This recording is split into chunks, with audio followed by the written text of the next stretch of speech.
Hi, everyone. Welcome to another Obvious Showcase. We have a lot of fun stuff to show off this week. Up first is going to be the other Matt on this call, although I go by Matthew, he goes by Matt. And he's going to show us something. I think it's secure. I'm not sure. He kept it a secret because it's so It secure. is, the feature is secure, but what I'm going to show you is very unsecure. All right, because this is going to save us from doing unsecure things. This is a new application that I had Claude write earlier. Um, that is a very simple form application with a SQLite database, and it teaches you how to do SQL injection. Um, Here it is running. And so we can see we've got a lovely login here. We've got some credentials. If I try to log in here, comes back with my user that I put in, but what if I do this? Ooh, scary. Boom. All of my users. So this is a classic SQL injection. I onboarded this repository to auto build and ran the security onboarding review on this repository. There is a ingest function here. Once this loads, maybe.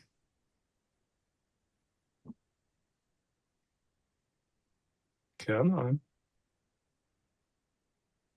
There we go. So this repository here is very small.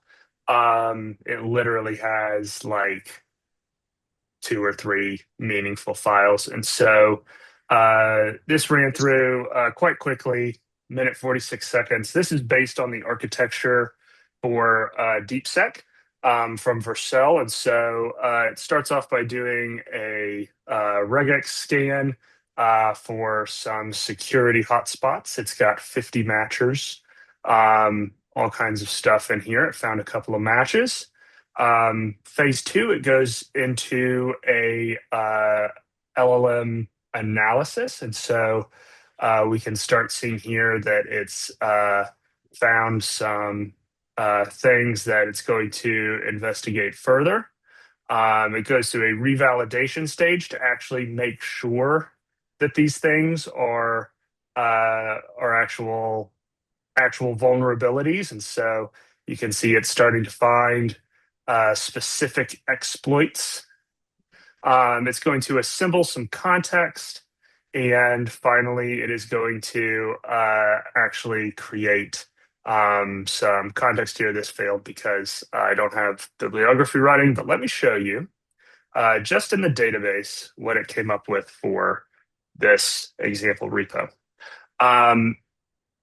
This is the security context nodes table. You can see we've got some endpoints up here. These are the endpoints for our application. We've got a data flow, HTTP body to SQL string concatenation to SQLite. We've got a security control here. And then we've got two vulnerabilities. One is the SQL injection. And the other one is that we're storing our passwords in plain text. Who would do that? Unbelievable. If we click over here to security context sources, we can see that all of these came from the onboarding scan, and it adds a bunch of context in here. And finally, this is kind of the money table here. This is the security findings table. This is what we will actually surface to the user on the front end. So big one, top of the stack, critical vulnerability, SQL injection versus username and password, provides a summary of the vulnerability, confidence, status, and a suggested fix. It says, hey, you need to parameterize your SQL queries. Other ones we got here is raw SQL and DB error messages returned to clients, plain text password storage, no auth in, auth z, or rate limiting on any endpoint, and missing security headers. I have not run this on the obvious repo yet because it's going to take a long time. So this is something that I'm going to get squared away and surfaced over the next few days. And this is going to be a big head turner for our Frontier cohorts end of next week. Very excited to see what vulnerabilities all of our soon to be clients have in their software. Very excited about the new security agent and its ability to check that we are secure. I'm also really glad you're thinking about SQL injection because we've got people going to San Francisco next week, and you really never know what they're going to inject when you're in San Francisco. Up next, we have Dasha, who's going to be playing a video and then going to be giving a demo. Can't believe I have to From- follow that. Jesus. That was a banger. I'm proud of you, Matthew. That was a good one. That was terrible. Don't listen. Okay. The video is from the Ghost of Craig, who is currently at a Broadway show or doing something in New York City. I don't actually know what. All right. I hope I'm sharing my sound. Can you guys hear this? Can you guys hear that? No. God damn. Okay. When you share your screen, you have to check share Yes, sound. that's right. I forgot to do that. Share sound. Ooh, I can do this too. Guys are gonna see me in the corner. Soon. Custom agents. Can you hear it Today I want now? to talk a little bit about Yeah, custom agents. It's something that I'm busy building and that I'm excited to get into the product soon. Custom agents could be things like agents that review documents or pull requests, code, or designs in the way that you like them to, agents that brainstorm with you the way that you want. And the best way to think about this is like adding another person to your team, a person that you've designed specifically to work the way that you want it to. So it'll sit in here in custom agents, and you can see I've created a few already. Custom agents are easy to create through the new agent workflow. Here you can describe what you'd like your agent to do. I'm going to say I'd like an agent that this agent should take a spec file or document that I've made and ensure that a pull request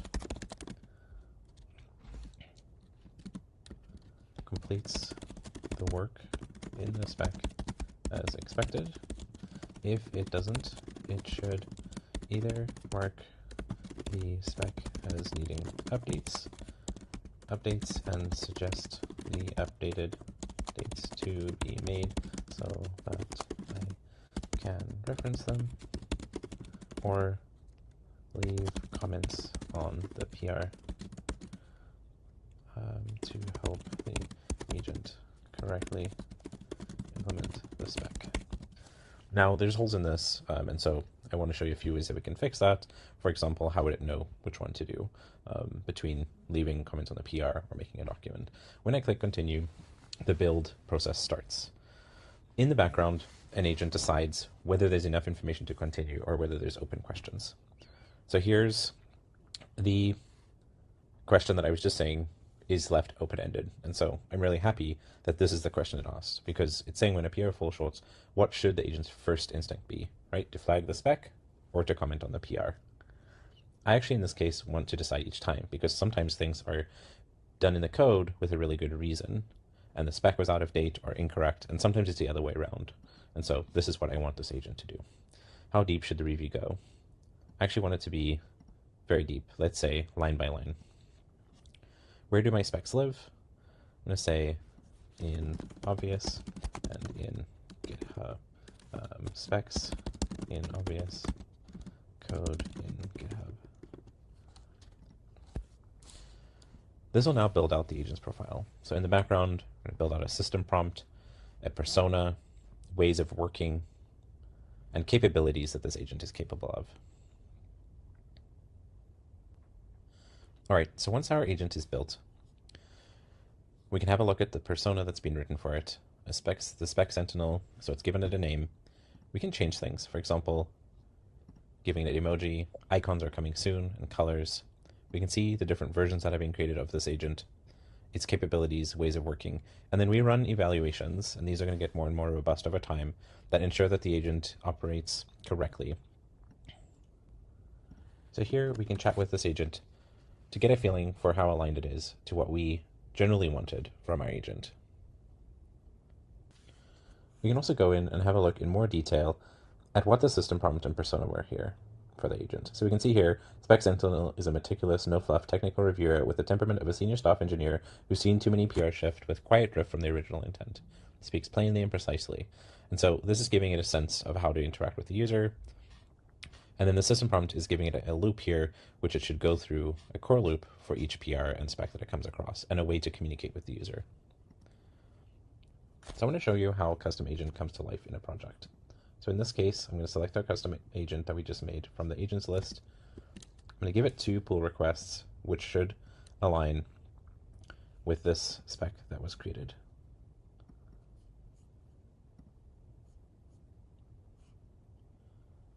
Okay, so it's done some work and come back now. It got the spec and the pull requests, and it sent an agent in the background to get the diffs so that it can run the review. Now this is exactly what we would expect from this agent. We didn't have to give it any additional information. We didn't have to say compare the spec and these pull requests. Because of its base system prompt as an agent and its persona, it knows exactly what to do. The other way that we could access this agent is through tasks. So here, I'm gonna skip this part because I will be showing that part myself. And then skip ahead to this. to ask me first, when given a spec, pull requests, and code, whether I think the code and the specs are aligned, or whether I think there's divergence. This should help the agent to work quickly on a light pause if I'm confident, and go deeper if I'm not. Because let's say, usually when I want to use this agent, I have some idea of whether the specs are matching or not, and some idea of how complicated it is, and I want it to be efficient. When I click Apply Changes, this will actually underneath rework how the Spec Sentinel works here to make it more efficient according to my requirements, and rerun the evaluation to make sure that we haven't diverged from the core patterns that this agent needs. I'm really excited for how custom agents can come to life in the inbox with you being able to build out a whole team of agents that you can put together. So let's say we could have the Spec Sentinel run in workflow with other agents who are building and writing specs to make sure that these align together. Cool. So now I'm gonna switch over to my side of the demo, which is all inbox based. There's been a lot of work done over the last 2 weeks and a lot of features to get through. So I'm not gonna show the complete flow for all of them, but just kind of walk through what you can experiment with, what you can get your hands on. So inbox is meant to be your one-stop shop for kicking off tasks, getting assigned tasks by your agents when you need to do things, and generally just where I've been living for the last 2 weeks. I don't really work at the project level anymore. Even for co-working now, I'm doing a lot of that within Inbox because the agent can assign me jobs to or tasks to review specs before I kick them off. So just to give sort of like an update of what the task model now looks like, you can assign any custom agents you have. You can assign things to your assistant. I have 3 custom agents here. And just to kind of show you guys, so this is my assistant. I'm just going to I'm going to give it a simple task. Tell me a joke. And it should actually receive that event in here and tell it to me. Why did the scarecrow win an award? Because he was outside. That's terrible. And so as it finishes its tasks, it can resolve them. The other cool thing, I'm going to give the same task to my custom agent Whiskers, which I think is just like a cat persona, and see if it gives me a good cat joke. I'm also going to subscribe a couple of people to this terrible joke. So you should now actually see it, just picking the people I see at the top. And I'm also going to put my assistant on this, so it also receives this terrible joke. So subscribers for tasks basically get the task shared with them, and then they also receive notifications as the task progresses. So, for example, if an action item is assigned to someone, you'll get a heads up. If the task completes, you'll get a heads up, etc. So that's been really cool. As I've been working on things this week, or as Craig and John have been working on things this week, they've been assigning me as a subscriber on their tasks, and so I get updates or like requests. Oh, you also get to see when someone is viewing your task. Yeah, custom agents are a little bit slow in the agent loop today, but we can come back to this and see how it handles this task. This one is pretty simple, so it's not going to need to create subtasks to get it across, hopefully. I've tried giving them bigger prompts like deep research, and then based on the research, output a document, and it will create like little subtasks that are assigned to its workers to complete the task. But again, this one is more surface level. Other things I want to show off. So as I said, agents can now assign you tasks, and those tasks can be things like, can you please review this plan? But this one is pretty cool. Here I'm looking into optimizing our inbox hydration. I kicked off this task, assigned it to auto build. It did the research and then was like, okay, I have the spec ready. I want you to go ahead and review it. So when you click into the task, you can either complete it from this view, you can open it in a new tab, which opens the documents or whatever artifact that's attached, or you can click in, get a description of the task. You can even leave comments, which gets sent as events to your agent. This spec looks good to me. Let's proceed. Or I can like ask it questions, etc. here. So it can like iterate on the specific work item that it's assigned me, which I'm really excited about. The other thing you can do, so let's say that you've kicked off, let's see, this is a plan. I want to find a PR. So let's say that you've kicked off a bunch of audible tasks, and you're not the person that should be reviewing the PR, but it's assigned you as the reviewer for the PR. You can now reassign tasks, and those people will, one, be added as subscribers to the task, and then two, receive a heads up that they now need to like address a task. Let's see if there's anything else that I haven't covered yet. Yeah, the other really big update is task native auto build. All auto build v3 agents are now task native, so they think and work in terms of tasks. When you're kicking off an auto build, whether it's inside of inbox or outside of inbox, it's going to use the work plan tool to create subtasks, assign subtasks to your sub workers, and then also they can delegate tasks to you. So I'd really encourage everyone to like start using inbox more. I've been using it to track all my work and check out what tasks are assigned. And before we wrap up, just want to see if we got a good joke there. Is this the one from now? Nope.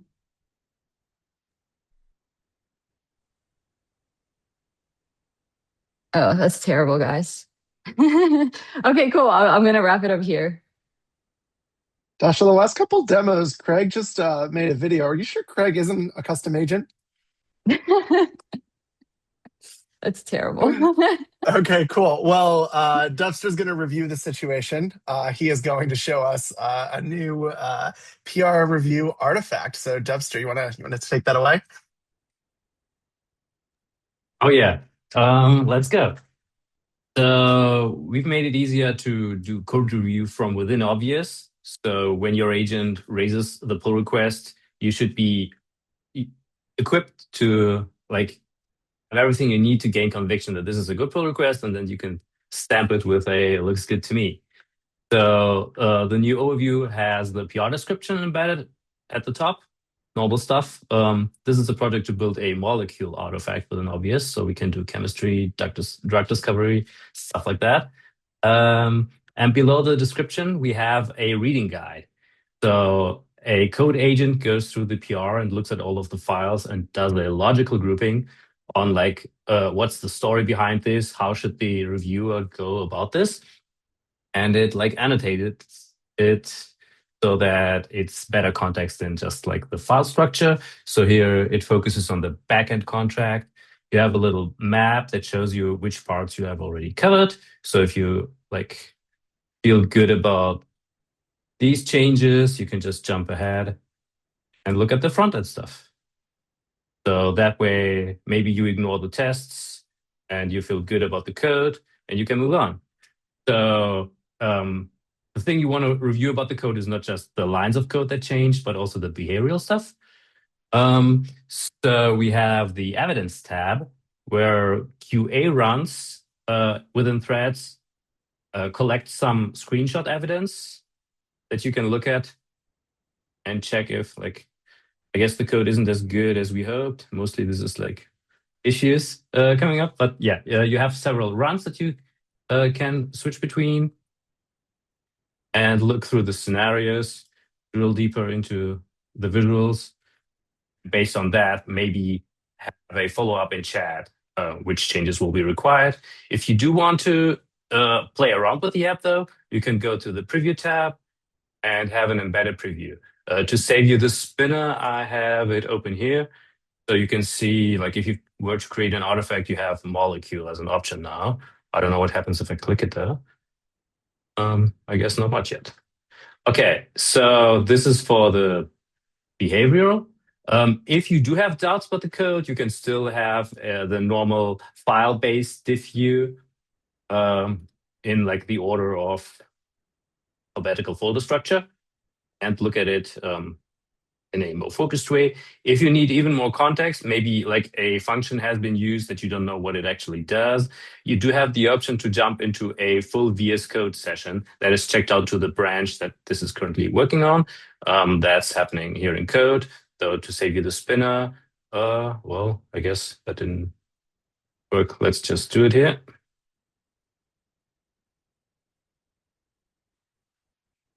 We'll try again. I think we do have some sandbox issues, like the errors in chat, like team is blocked billing limit reach. Maybe that is related. Maybe I've spawned too many sandboxes playing around with this. Yeah, too bad. But yeah, this should be a VS Code editor. So that's all I wanted to check. Thank you. Yeah, we've discovered a live billing issue that Derek is currently debugging. So shout out to Derek for that. Debugged.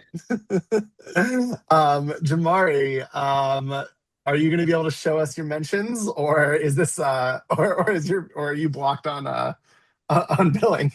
No, I'm not blocked. Billing should be back as well. Although all sandboxes will be MIA now. So one thing that I've missed in working with AutoBuild as opposed to IDEs is the ability to @mention mention files. Because there's a lot of like hotspot documentation and stuff, and I often just tell the agent like, "Hey, go find this." So you're already probably familiar with the ability to @mention like people, objects, chats, all of that stuff. Now, whenever you create a repo sandbox, we will index the uh, code tree of that snapshot, and then you can then say like right here, see all of the repos that we have and see the files inside of them. So I can now say like obvious slash. There we go. This is like one of my core like spec documents, and I can mention it.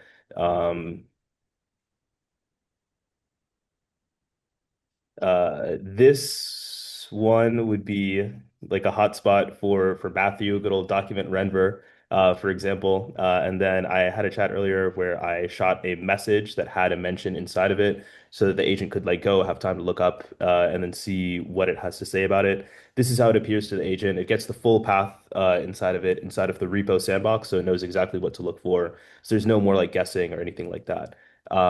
Search is pretty nice as well, and this is behind a feature flag that is on in staging right now.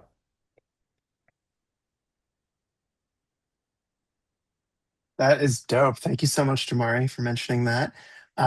Cool. Who do we have next? I think Saran, you have some notification updates. Is that right? Yeah, that's correct. Cool. Why don't you notify everyone about it?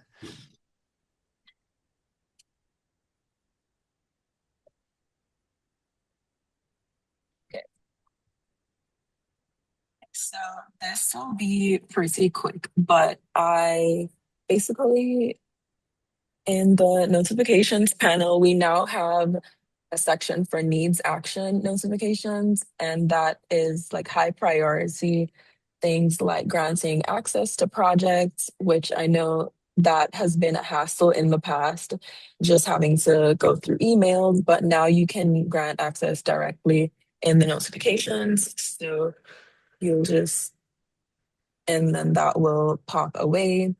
And a lot of the inbox work that Dasha mentioned earlier also requires a lot of, needed action notifications, like when there's a plan for you to review, or when there's a question, or just when your task is completed. So that now all goes into this needs action priority section. And then you still have your informational notifications that are just in the update section. And we also have meeting shared notifications that you get now when Obvious shares the meeting with you, and this will just take you straight to your meeting notes.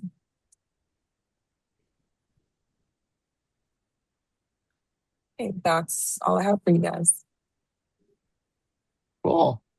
Becca, your first demo ever. So exciting. What are you going to set us up for? All right. I brought us some updates to the members page, which seems like not very cool, but ergonomically very helpful. All right. So before we just had like a very standard table here, guests and members were all in one line, and you kind of didn't really know what was going on. So the first thing I did was add a guest tab. So now your guests and your members are separated, which makes it easier to see. You can also sort by team. So if you want to just look at people in a team, you can do that. What else we got? You can now add members to teams right from this page instead of having to 3-click into an actual team to add them, which is very exciting. We'll add a Gusty to customer success. And now you can see that he's a part of the customer success team. You can also see when people were last active. This is getting backfilled as people log into the system. So that's why some people say never here. And then finally, if you now search and add people in the same bar, there's no two bars to type in. But if we add someone here, actually, I need to give myself a different email. And we invite them. You now have at the bottom of your page pending invites. So before they accept that invite, you can actually see your pending invites and if they've joined or not yet. And that's pretty much it. That is awesome. Becca, our auto build extraordinaire. So cool. Mr. Rock, the third Alex of the day, second Alex of the day. We're going to get a third Alex soon. I hear you got something going on in your home. Yeah, I think I do. Let me show you a quick update.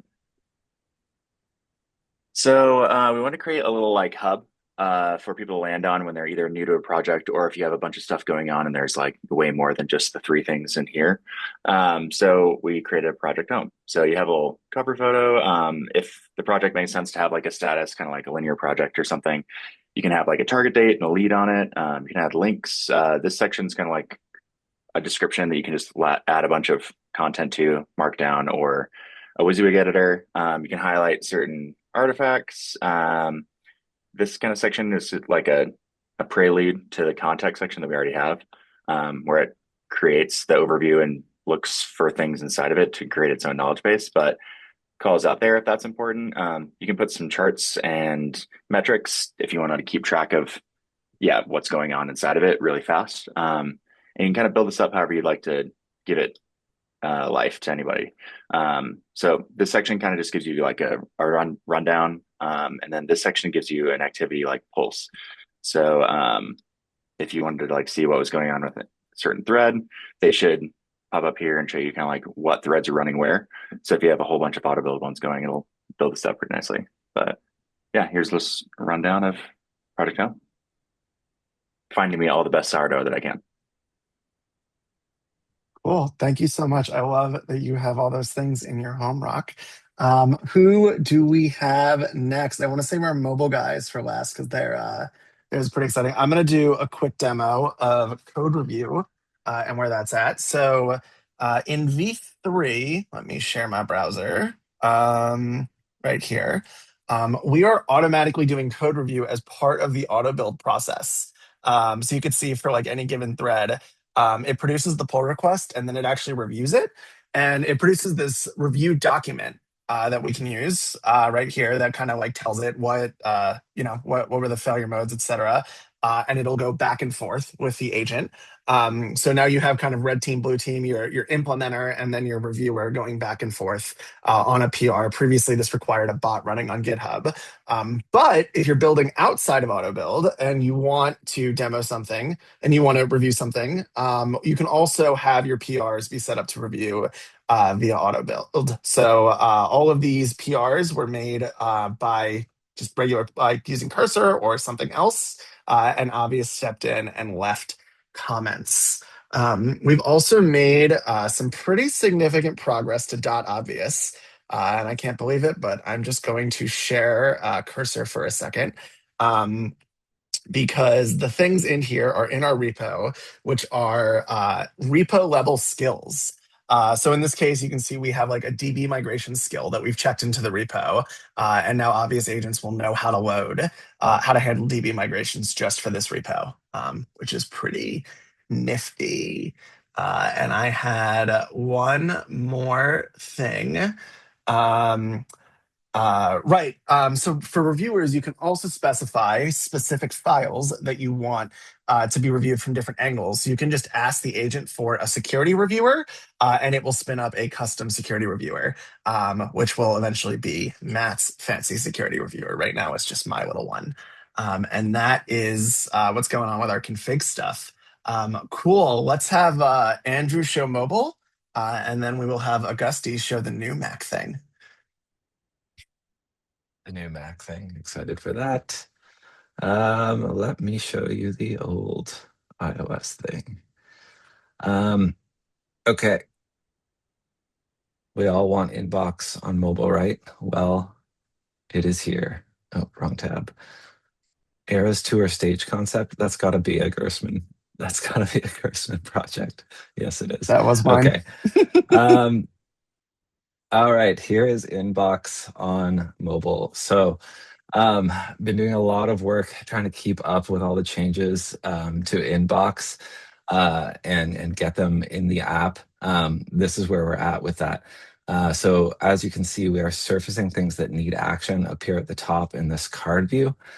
So we can review things from here, approve things from here. I'm adding some more quick actions to those as well. I want to show you what detail view looks like. Let's take a look at this one. So this is one that I'm subscribed to. This is Craig. So I can't actually talk to this agent. It just tells me that I'm viewing Craig's conversation at the bottom here. But here's all the details of this inbox task. So this looks a lot like web. We're adding some more mobile specific things here, but you can look at all the outcomes. Here's a PR. We have our own PR view on mobile as well, which is also getting some updates, but you can also open it on GitHub to look at the code and approve things. You can swipe back and forth between your agent and the details of the task, similar to how we handled Project Home. I wanted to show you guys the creation UI as well. So Dasha showed what this looks like on web. Here is what it looks like on mobile. Somewhat similar, but we had to do a ton of brand new UI for this pop-up. So let's go through a couple of these things. First of all, we can add subscribers via the new people picker. This is available pretty much everywhere in the app that you need to choose a person. So I could choose all the Alexes, for example, and they will be subscribed to this task. We also have standard Apple UI for due dates and priorities. Also, the assignee is here. So similar to how Dasha showed, I don't have custom agents in here yet, but they're coming soon. Right now I have AutoBuild, Obvious, and my assistant. Also, we have a brand new attachments view, which is pretty cool because you can attach all of these types of things. Once you do, the attachment view changes to what is in here, and it will group things by type and generate thumbnails for everything you're attaching. And then you can send off your task. Now, what happens when you send off your task? I have been working on getting live activities going. I can't show those live in a simulator, but I can show you what they will look like via a demo. So let's do that. So say I had a research lab activity running. When I close the app, it would go up into my notch up here. But if I pull this down, you'll see what it looks like while it's running.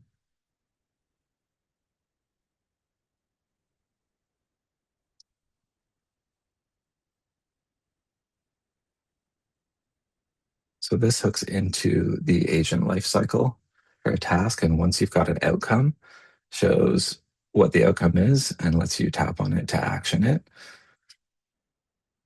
Let's show one more. You guys will be more familiar with a PR getting generated. So let's see what that looks like.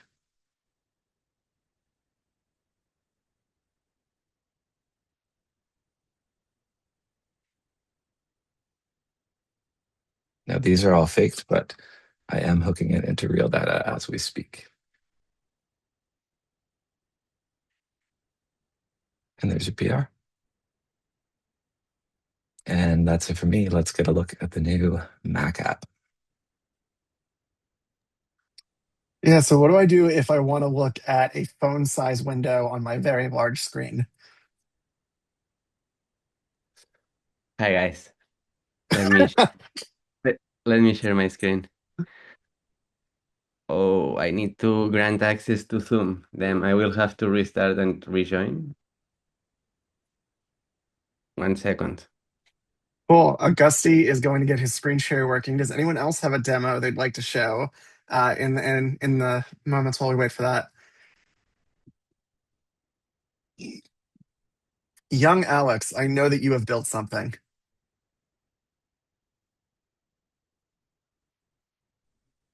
Yeah, thanks for the call out. I can showcase the new onboarding that we have while we wait for Augusti. So let me open up an incognito window. So Obvious doesn't recognize me. And then oh, Oh, look, it's me. It's me bugging people to demo. okay, I guess we'll continue with Augusti and I can share after. It's okay if you want to finish, Alex, and I'll go after you. Don't worry. I No, was just no, please checking. feel free. You were first anyway, so I'll let you take the lead. Okay. It will be a fast one because it's early days for the native app. Is it working now? Okay. So we have the new menu bar app, which lives in the menu bar, obviously.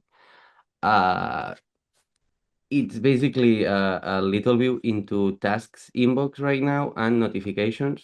So we don't want it to grow too much in scope initially, and the idea is that it's available wherever you are doing, even if you are not on the obvious website, so you can easily create new tasks and see what tasks you have in needs action, progress, recently completed, etc. So if you want to create a new task, you get the model, obviously using liquid glass if you have it available. Okay. Create a task for me. In desktop, we have workspace selector, so you can actually change the workspace that you are creating the task in, and also the project. Build agent is auto build. We need to change that copy, but yeah, basically you can assign a task to yourself or to the build agent directly. You can put a priority and the due date. You can assign owners and subscribers. This UI will need to improve to be more like the web and iOS UIs, but it's getting there. And you can create a task once you are ready. Add it to inbox in progress. And the task should be here in progress. Yeah, create this task for me. You can click on any of the items and it redirects you to the web UI. So basically, it's like a mini view. You can detach this window, so it becomes its own like separate window that you can go full screen it if you want. We have this split view, which it's kind of not yet there, but you can change it however you want to be either auto split or just single. This is mostly useful to put with other pages, so like it becomes your new site menu bar while you are working on the web. So for example, if you want to have the sidebar in one side and then want to click on it, it just works like that. You don't need to. Damn, it's now stuck in full screen mode. Let me get it out. You can reattach it back to the menu bar if you don't like the full screen experience or the side thing. And we are working on improving all the UI, but the idea is that it shares the same primitives that tasks inbox do on website and iOS. So you should have access to a quick view of everything that's going on in your workspaces.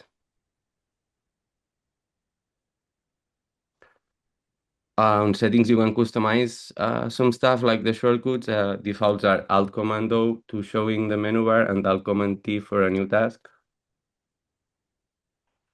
And that's pretty much it feature-wise. Hope you guys like it. If you still are not invited to the test flight and want to, feel free to DM me in Slack or wherever, and we'll get you set up. This is a really exciting feature. It means that I can send things to Obvious at any moment, which I'm really cool. Cool. Third Alex of the day. Actually, third Alex of the day. You want to show off user onboarding?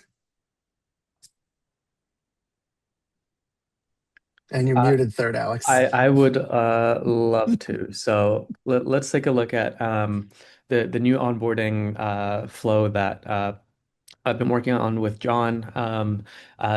This isn't still fully fleshed out, but it's still a good preview of the things to come. So this is our new sign up screen. Shout out to Max for designing the beautiful design, really. But I'm gonna say Alex number 3 and then alextest@gmail.com.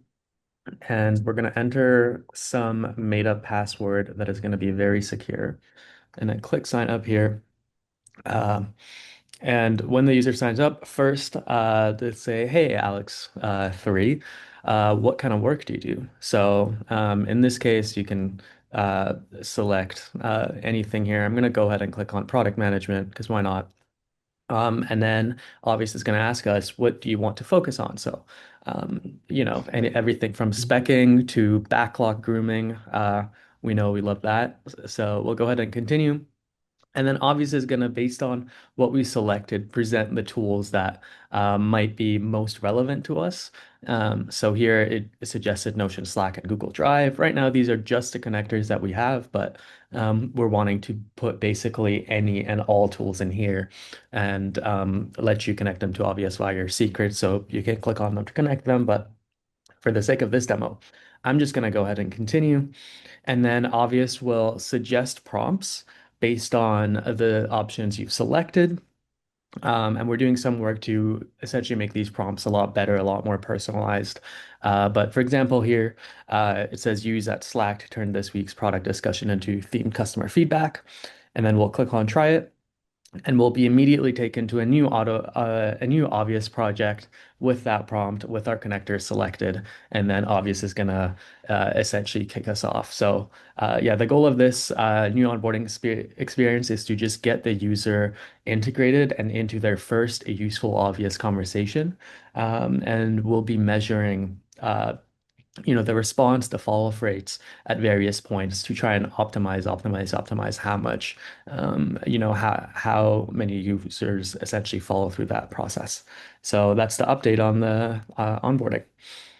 Cool. Well, thank you all so much for another great showcase. We will see you all in 2 weeks. Next week we have Frontier, which we got a bunch of people going to that. Have a great weekend, everyone. I